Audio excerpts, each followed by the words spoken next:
Hello everybody and welcome back to Red Eagle Politics. Make sure you guys like this video down below and subscribe to the channel if you are new. So as many people know, the 2024 presidential election has been completely shaken up because Joe Biden could not defeat Donald Trump. So the Democrats basically just pulled him from the race, pushed him to the side, and put in Kamala Harris, who is the most unpopular vice president in American history. But they've decided to throw everything that they possibly could in terms of the media and all their resources, trying to give her a massive makeover in the shortest time possible, hoping that the facade will last until early voting begins, which is in about 45 days, give or take, in a lot of states. And now we're starting to see a lot of polling shift. A lot of polls that were in favor of Donald Trump over Joe Biden have been turned on their head, despite the fact that these polls are conducted in states where you would traditionally expect Kamala Harris to be doing worse than even current Biden, given just traditional metrics. And we're seeing this. And there are questions. Is there a response bias going on? Are these polls going back to 2020 where Democrats are enthused and the polls keep missing voters among certain demographics? Because the New York Times polls in the summer of 2020 were awful. Now in the Rust Belt states, which are going to be crucial because Trump needs at least one of them most likely to win the presidential election, Donald Trump is currently trailing every single one by 4. Little bit strange, but let's just take that aside for a second because that's not really relevant here, because it's very plausible that all 4 are going to vote very similarly. But still, is it very possible that the polls are missing something? And the answer is probably yes. And people will say, well, you're just saying this because Donald Trump is starting to trail in the polls. And that's not entirely true. It's because you see a massive shift overnight that's just not usually explicable. Do you know any Trump voters who were voting for Trump over Biden that are switching on a whim to Kamala Harris?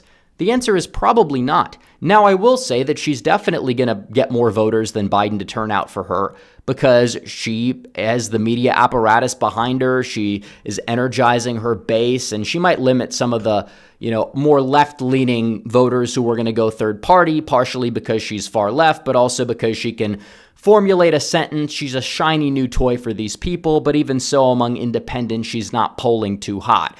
And while I think it's important to understand that people need not be complacent, I don't think people need to act like the house is on fire either.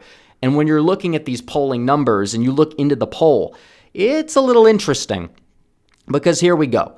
You look at the demographics of this poll. Donald Trump and Kamala Harris, and this is among likely voters, I believe among registered voters, they are roughly around tied among white voters, which is very, very unlikely. Tudor Dixon lost in Michigan by 10, but even she won white voters. Doug Mastriano lost in Pennsylvania by like 14, 15. Even he, I think, only lost white voters by like 1. And that's a gubernatorial race. This is a presidential race with full turnout, and it's a lot more, polarizing. It just does not add up. You look at white college voters. Kamala Harris is winning by 22 with them. But then you look at the Michigan exit polls, and the exit polls in 2020, they're not all that perfect, but the Fox ones are more accurate. They show a very similar thing here. White voters with a degree back Biden by 7. It's very unlikely that they're going to back Harris by 22, especially because Harris, it does not have that, level of moderate appeal among some of those voters. She doesn't. And maybe they don't know that, and they'll have to find out the hard way, and maybe that will change, but it's very unlikely. And you talk about Kamala Harris being as far left as she is, and her stances on immigration, her stances on a lot of things, among the white working class voters who rejected Hillary Clinton by a lot, also rejected Joe Biden by a little bit less because Biden actually had appeal to that region. Now Kamala Harris is only down by 13 among white working class voters. That does not add up because white working class voters, even though Trump did not exactly have his best election cycle in 2020, he still won them in Michigan by 21 percentage points against somebody that actually had some pull among that voter base. The average voter in Macomb County, they still backed Trump, but yeah, maybe they were willing to turn to a Biden over somebody like a Hillary. Kamala Harris is less likable and more patronizing to that demographic than somebody like Hillary Clinton. She doesn't even have a policy website.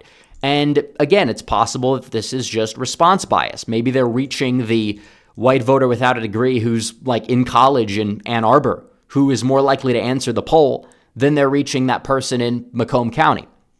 And maybe that's not the case, but these are not the numbers. And you could say, well, you said don't crosstab dive. And it's true, I did, because you shouldn't. But the main problem is that those polls were overestimating Trump with minorities and then underestimating him with whites. Now, these Harris numbers among minorities are roughly what you would expect. Trump getting 13% of black voters. Yeah, it's probably about right. With Hispanics in the Midwest, he's probably in the 40s. Yeah, that's probably about right. So I think that when the crosstabs are just all either okay or in one case inaccurate, it's kind of worth a little bit of a deep dive into them because it just doesn't add up and the polls are probably missing certain voters. And don't take my word for it. You're like, well, you have to say this. No, I don't actually, because David Axelrod is saying the same thing. This is a Democrat. He ran the campaign, I believe, for Obama, and he's seen the internal numbers for the Democrats, and he says that Harris is still not the favorite. And he's saying the internal numbers seem improbable. Harris is not going to get 42% among non-college whites in these places. If she even gets 33, 34 in these places, I'd consider that miraculous for her, especially with the way the demographics are trending and the fact that you don't have somebody that has that level of appeal on the ticket. Tim Walz is kind of going to be a non-factor, in my opinion, and the whole stolen valor thing takes away from anything else, and it is a big deal. It is. The media will pretend like it's not, but it definitely is not something that's moving the needle because part of this poll was conducted beforehand and it's showing that. So it's not like that's moving the needle, period. And you look at Minnesota, he did very poorly with that demographic. He almost, lost his district that he used to serve in by more than Biden lost it by. So you're looking at this and it's just like if you adjust for this differential, you're looking at a dogfight, tied races, which is true. And he says maybe a tick better for Harris in Wisconsin, but Wisconsin's the hardest state to poll. If Trump's down 4 in Wisconsin at the end of the day, I'm predicting a Trump victory in Wisconsin, given how bad the polls have been in Wisconsin. I think the register voter sample in Pennsylvania was Harris by 2, which is more understandable. But I think you're seeing some sort of response bias here. Plain and simple. Now, if the polls show this in September, that might be an issue. If you're not going to see that typical tightening that we see every election cycle for Republicans down the stretch in mid-September, then yeah, there might be an issue, but they're desperate. You're seeing the Trump campaign, their internal documents are getting hacked. This might be from Iran, they say.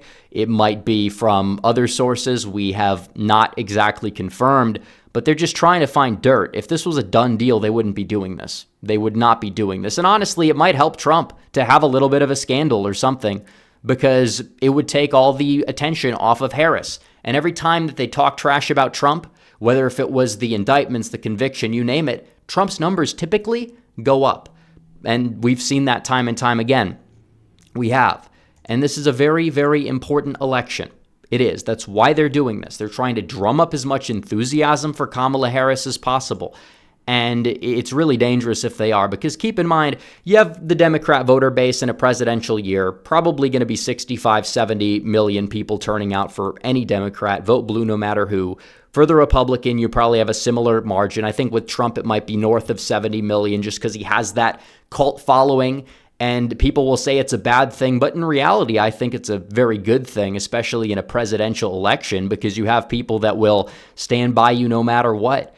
And we know that. But when you look at Kamala Harris, she's going out there, she's promising not just nationwide mail-in voting, because there's questions about how much can they do, because elections are relatively decided at the state level. But she's promising amnesty for millions of illegals in Arizona. She's promising amnesty. This is dangerous. I don't care what type of Republican you are, whether you're a Trump Republican, a non-Trump Republican.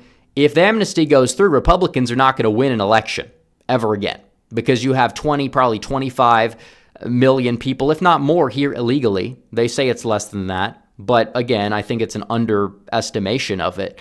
And those people are going to be voting. And they're going to be voting Democrat. They're going to be voting for the party that wants to give them free stuff. They're going to be voting for the party that gives them amnesty. They'll reward them. Even if Republicans gave them amnesty, still, they would vote overwhelmingly Democrat. And that's the way it goes. Maybe 3 or 4 generations down the line, their kids would be more open to being more conservative. But I mean, this is how it works. It's why Democrats want mass immigration. They want to change the makeup of the country electorally to benefit them. And they say, if you call that out, then you're an evil conspiracy theorist, every name in the book. But if they say it, no, it's perfectly fine. It's stunning and brave, and it's wonderful. It's a great thing. And that's the way that these things go. So it's important we get out and vote this election cycle, but there are voters in the middle, and the more that Harris kind of leans into this leftward lean, she doesn't even have a policy page on her website. She picked a very far left VP who pretends like he's not, but he's getting exposed on the daily, something new every single day. Yeah, the independent voters, even in these polls, are turning to Trump, believe it or not. It's more that Democrats are more energized. So this election, the polls are noise. They are. They're, fun to look at if they make you look good. But even then, you got to take them with a grain of salt and get out and vote, because this election will be decided by, probably a couple dozen thousand votes across several states. Once again, we have to outvote them, period. We have to out-energize them.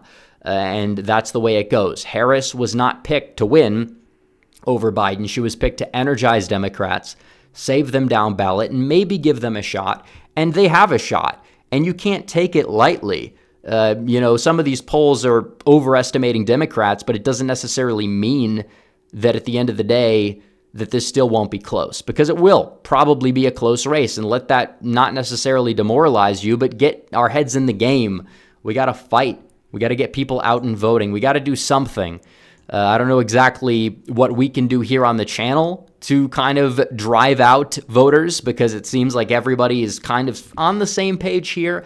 But there needs to be something. Get people involved. We got to make sure we have a game plan to get people we know volunteering. It's the fall. Football's great. I love football, but there's highlights. Okay, there's highlights. You could skip the apple orchard. You can knock doors, especially if you're in a swing state. If you're not in a swing state, you could still help out. I believe that there's many avenues of phone banking and apps and stuff, and I might see if we can promote some of those as we kind of go down the stretch here. We got less than 3 months, but hey, listen, this is a very important election. This is the last election.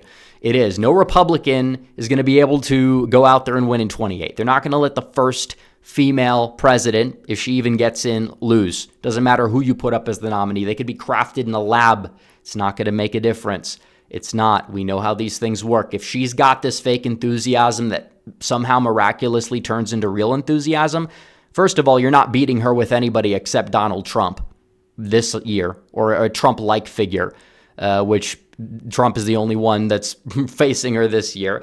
You're not going to beat her with these other Republicans that, might win in an off-year election. You're just not. This is this election. It's Trump v. Harris. We got to get behind Trump, rally behind Trump, fight, fight, fight, as he said, 4 weeks ago.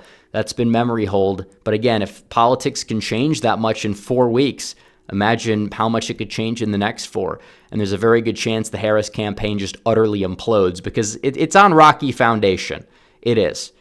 People will say she's got crowds, and that's true. But again, these same people said crowd size doesn't matter. And the last person on the left to get big crowds was Bernie Sanders. He lost 2 Democrat primaries. And I think crowd size matters a lot more in primaries than it does in a general election, by the way. But Trump is still mogging her in Montana.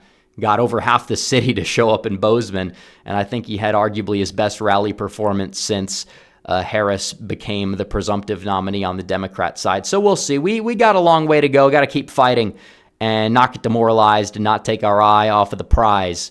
So anyways, guys, thanks for watching this video. Like this video down below, comment down below, subscribe to the channel, hit the bell for notifications so you never miss another video. Follow me on social media. The links are all in the description down below, and I will see you guys in the next one. Red Eagle, out.